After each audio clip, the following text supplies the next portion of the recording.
किती त्या छोटी बादली भरायला किती मग टाकले बेटा तू? 9 मग टाकले, बरोबर. बादली भरायला किती मग लागले? मोठी बादली भरायला 30. कळशी भरायला किती मग पाणी लागलं? 9. आणि छोटी बकेट भरायला किती?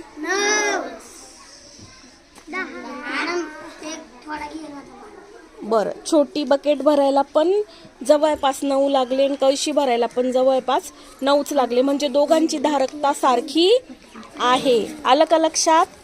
आता काय करायचंय, जो छोटा तांब्या दिसतोय ना आपल्याला, छोटा तांब्या, तो छोटा तांब्या, ठीक आहे विशाल, छोटा तांब्या तू भरायचा मगाने. बघ बरं किती मग पाणी मावतो छोट्या तांब्यात. बघूया आता आपण.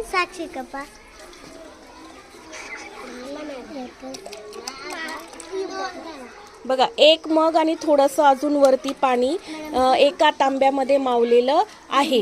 म्हणजे सर्वात कमी पाणी कशात मावलं रे?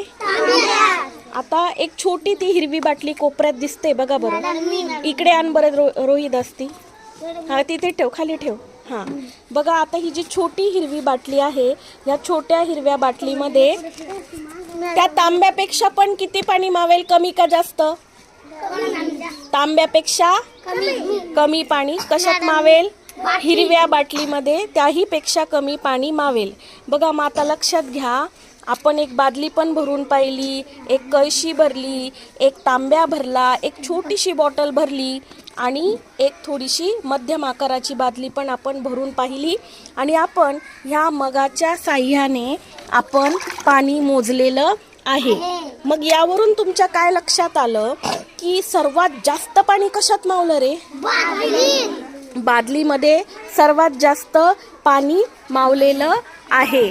आणि त्या मोठ्या बादलीमध्ये सर्वात जास्त पाणी मावलं, त्यापेक्षा कमी पाणी कशात मावलं? सर्वात कमी बाटलीमध्ये, सर्वात जास्त बादलीमध्ये. म्हणजे सर्वात जास्त धारकता कसली आहे? बादलीची धारकता सर्वात जास्त आहे. आणि सर्वात कमी धारकता कसली आहे? बाटलीची सर्वात कमी धारकता आहे.